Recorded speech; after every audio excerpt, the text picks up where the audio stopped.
Bonjour à tous, Louis Aguera ici, coach en transformation personnelle.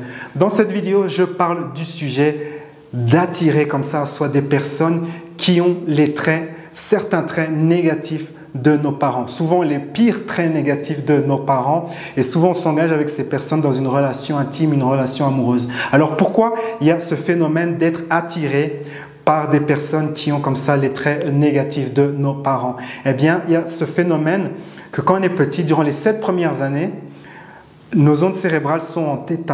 Ça veut dire qu'on est dans un état d'hypnose profonde et tout ce qu'on reçoit se transforme en notre définition de la vie. Ainsi, durant l'enfance, on a notre définition de ce que sera l'abondance, de ce que sera l'amour, de ce que seront les relations dans tel ou tel domaine avec telle ou telle personne et ainsi de suite. On conçoit sa carte du monde, la manière dont on va naviguer le monde quand on est adulte.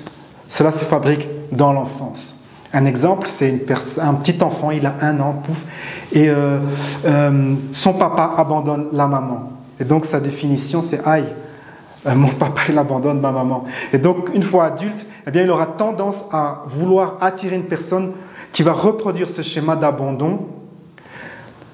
Et c'est dans l'idée de vouloir guérir quelque part, guérir la situation qui a été vécue durant l'enfance. Une manière peut-être plus précise d'expliquer cela, c'est par exemple durant l'enfance, la basse enfance, l'un des parents fait quelque chose, un comportement négatif envers l'enfant, et ce comportement est répété très souvent dans l'enfance.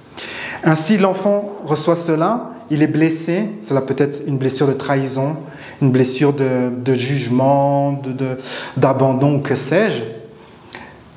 Et comme il est en θ, il enregistre, ça devient sa map de la réalité. Mais il se dit, ok, c'est de ma faute. Hein. Quand on est petit, on est comme ça, on se sent, tout ce qui se passe, c'est de notre faute. Donc c'est de ma faute. Ce comportement qui vient du parent, ce comportement comme ça, négatif, qui vient du parent, se reproduit plusieurs fois. Et l'enfant se dit, ok, j'ai reçu cela plusieurs fois, je suis coupable, c'est de ma faute, mais je dois tout faire pour gagner l'amour de mon père ou de ma mère.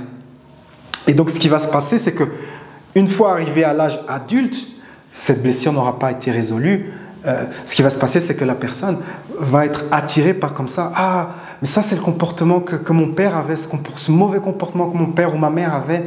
Je vais me mettre avec cette personne et tenter inconsciemment de guérir cette blessure de l'enfance. Et donc, ça crée toutes sortes de problèmes dans les relations amoureuses, car souvent, l'un des partenaires déclenche le comportement qu'il y a eu durant l'enfance, et ça crée du drame. Alors, il y a 3 niveaux de sévérité. Le niveau de sévérité le plus élevé, c'est tellement sévère que la personne n'arrive pas du tout à avoir des relations.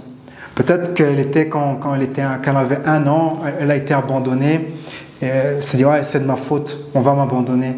C'est ma définition des relations. Et donc, quand elle est adulte, elle attire des personnes. La personne, il y a un peu de communication et puis elle est directement abandonnée. Elle n'arrive pas à se mettre en couple.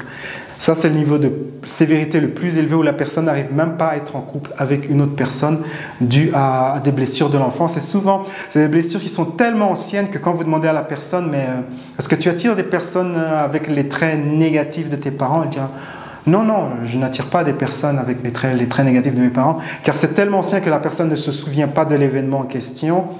C'est totalement enfoui et il n'y a pas vraiment de souvenir, mais c'est toujours là, c'est toujours déclencheur. Il y a même dans certains cas, c'est durant l'enfance. Et pour découvrir le comportement, il faut faire des séances d'hypnose très sophistiquées comme ça, où on remonte dans l'enfance. Je me souviens de ce cas de cette femme qui pensait qu'elle n'avait aucune valeur, car sa mère a dû abandonner ses études pour pouvoir l'élever. Et quand sa mère était enceinte, elle avait toute cette tristesse, toute cette rancœur. Et le bébé a pris tout cela. « Aïe, j'ai pas de valeur. Ma mère abandonne quelque chose qu'elle aimait à cause de moi. » Et donc, une fois adulte, eh bien, elle sent qu'elle est une femme qui n'a aucune valeur. Il y a un autre niveau de sévérité. C'est aussi élevé, mais un peu moins que l'autre. La personne arrive à se mettre en couple, mais le couple est caractérisé par des tas de drames.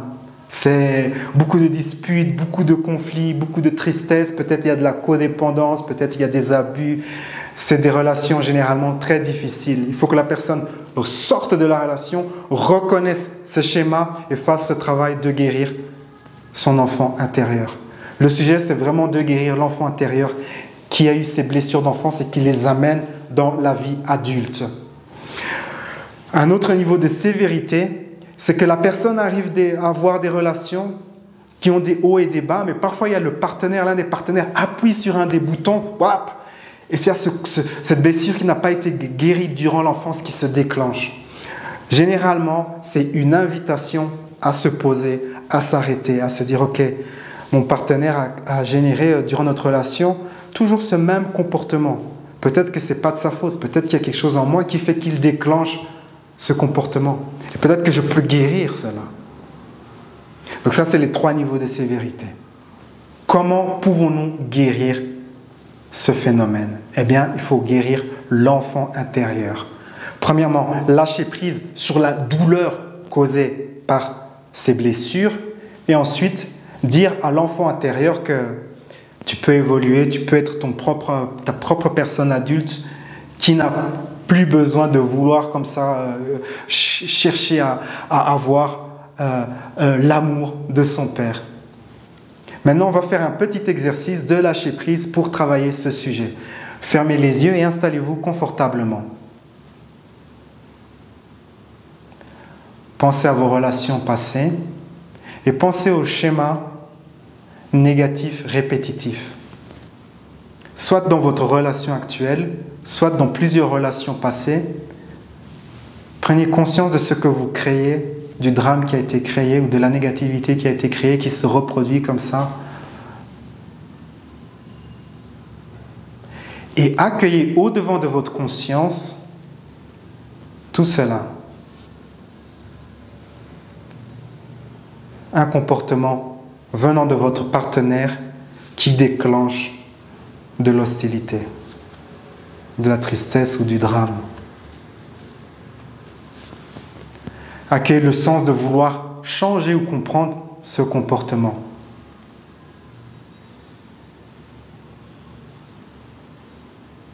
Accueillez le sens que c'est personnel, qu'il s'agit de votre dilemme.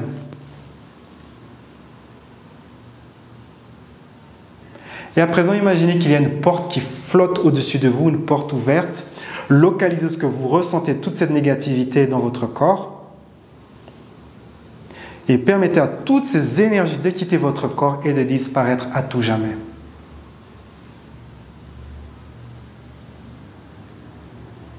Lâcher prise, c'est juste une décision.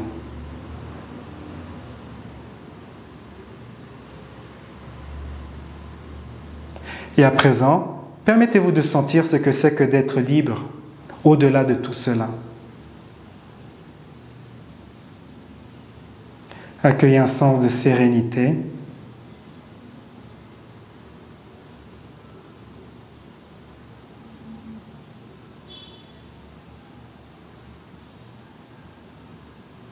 Et à présent, pensez à un trait négatif de vos parents, de l'un de vos parents, qui peut-être affecte vos relations amoureuses ou votre relation amoureuse actuelle, ou qui vous empêche d'avoir des relations amoureuses. Accueillez ce comportement. Peut-être cela peut être lié à une blessure de rejet, d'abandon, de trahison, d'injustice.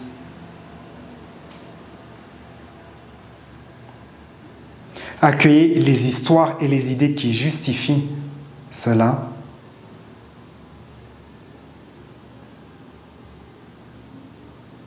Accueillez le sens de vouloir changer ou comprendre cela.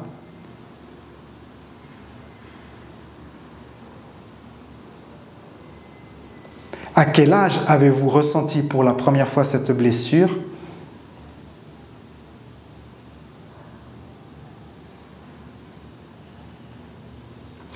Qui ou quoi a déclenché cette blessure?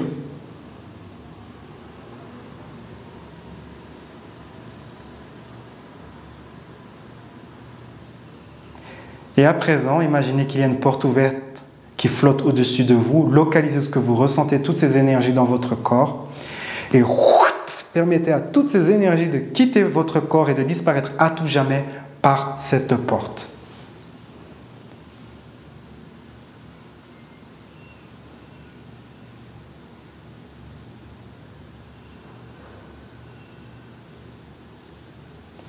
Et à présent, imaginez que vous êtes dans un endroit, dans la nature, dans une prairie.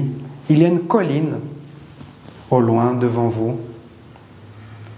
Permettez-vous de marcher en direction de cette colline. Et vous remarquez qu'il y a une silhouette. Permettez-vous de vous rapprocher de cette silhouette. C'est la silhouette de votre enfant intérieur. À présent, vous êtes suffisamment près de votre enfant intérieur pour distinguer ses traits, son apparence. Permettez-vous d'observer votre enfant intérieur.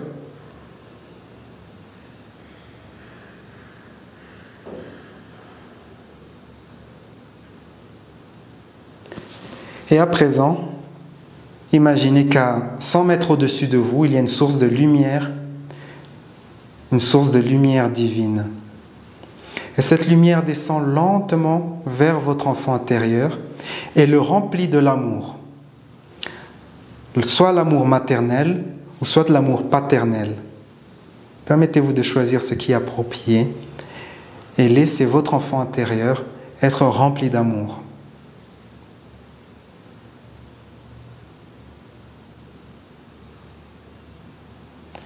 Communiquez avec votre enfant intérieur l'idée qu'à présent vous êtes adulte et qu'il n'est plus nécessaire de reproduire ces schémas de l'enfance.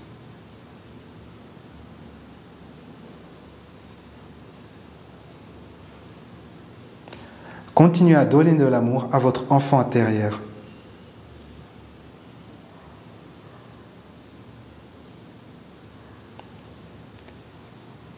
Permettez de donner un câlin à votre enfant intérieur.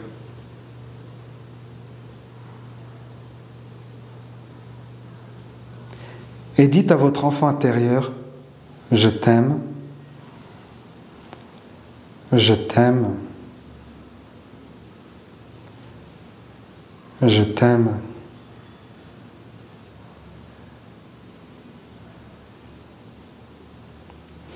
Prenez votre enfant intérieur par la main et marchez jusqu'au sommet de la colline.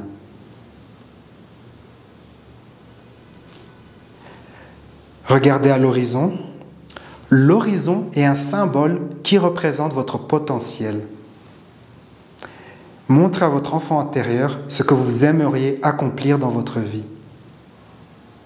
Votre potentiel.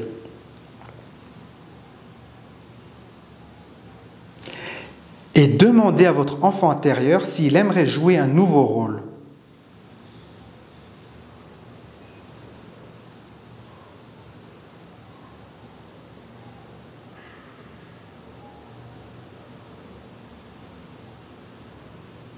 Demandez à votre enfant intérieur comment il pourrait vous aider.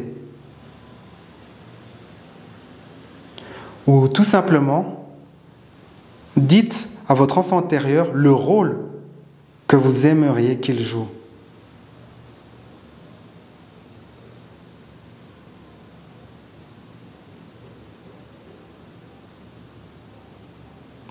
Une fois que vous avez défini cela, transformez tout cela en un symbole. Votre enfant intérieur devient un symbole qui peut tenir dans votre main. Mettez cela dans votre cœur et l'énergie de ce symbole se répand à travers tout votre corps, tout votre être. À présent, votre enfant intérieur a évolué et il va vous assister, vous aider à manifester votre réalité préférée. Ceci conclut cet exercice. Si vous aimeriez travailler ce sujet de manière plus approfondie, je vous invite à réserver une séance de coaching sur mon site et nous travaillerons sur cela pendant 1 heure. Sur ces belles paroles, la vie est un voyage, appréciez la balade. Ciao, ciao. À travers mon service de coaching par Skype, je vous guiderai dans une séance de coaching d'environ 1 heure. La séance contient 3 parties. Dans la première partie, je vous guiderai dans une méditation avancée pour découvrir la source de votre limitation, la source du problème, la source du défi. J'interrogerai votre enfant intérieur, votre sagesse intérieure pour découvrir vraiment là où ça cale. Et ensuite, cela sera directement suivi d'une série d'exercices de guérison spirituelle et émotionnelle pour vous libérer de votre limitation. Durant la deuxième partie, nous travaillerons à faire en sorte pour que vous soyez magnétique à ce que vous désirez, pour que vous deveniez une personne qui attire ce qu'elle veut. Une nouvelle fois, je vous guiderai dans une puissante méditation personnalisée pour que vous soyez magnétique à votre réalité préférée. Et durant la troisième partie de la séance, je vous expliquerai à travers un exercice comment vous pouvez changer votre énergie pour avoir ce que vous désirez. Ceci vous permettra de vous aligner avec votre réalité préférée au quotidien. La séance est enregistrée et vous recevrez le fichier complet et ainsi que les exercices de méditation personnalisés sous forme de fichier MP3 que vous pourrez réécouter chaque jour.